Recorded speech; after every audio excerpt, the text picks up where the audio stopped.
Hello, good evening, good evening, good evening, and welcome. Welcome to Kayaking for Autism's channel. Today I'm having a go here on Kerbal version 0.20 whatever. And the goal of this is basically to try and see if I can get the parts from Biodome and Red Dwarf and Starbug and the mining mod all to work in version 2. And I've managed to get, ta-da, the fuel tank and the colony drive in. Okay. However, when I launch it, I don't get any. I can get I've once been able to get the effects up, but I've not been able to get any thrust out of the engine, and I'm not kind of sure the reasons why. When I first imported it, I have sussed out one thing, which was the fact that the fuel tanks no longer in version 2 don't just use fuel; they use fuel and oxidizer. And the engines likewise also consume fuel and oxidizer. Or if you want to, you can change the resources to deuterium and tritium if you want to make a nuclear drive, or, I don't know, uranium and electricity, or, I don't know, hemp oil and oxygen, you know, whatever your combination of fuel is. But I still don't have a clue how you actually managed to get the damn thing to take off. But I'll show you some of the guts of the code I've had a look at.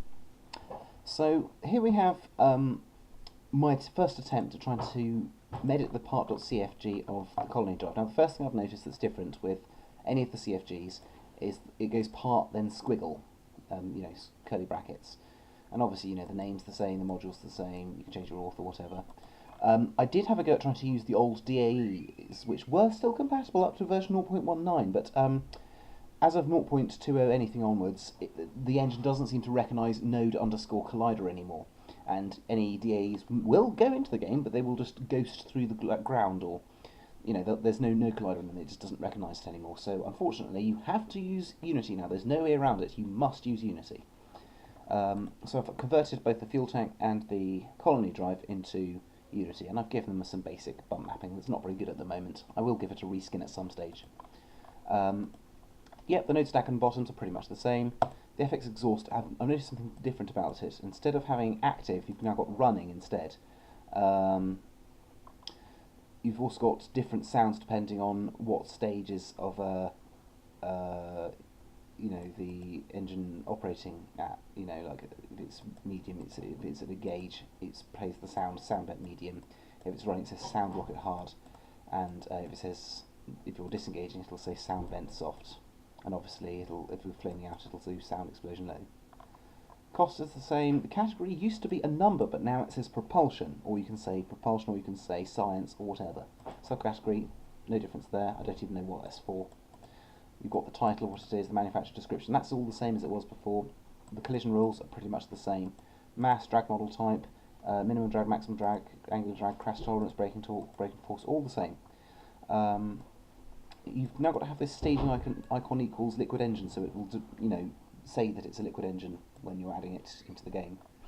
And now there's all this stuff that says module, okay? And this is the bit that's very, very different from the previous versions.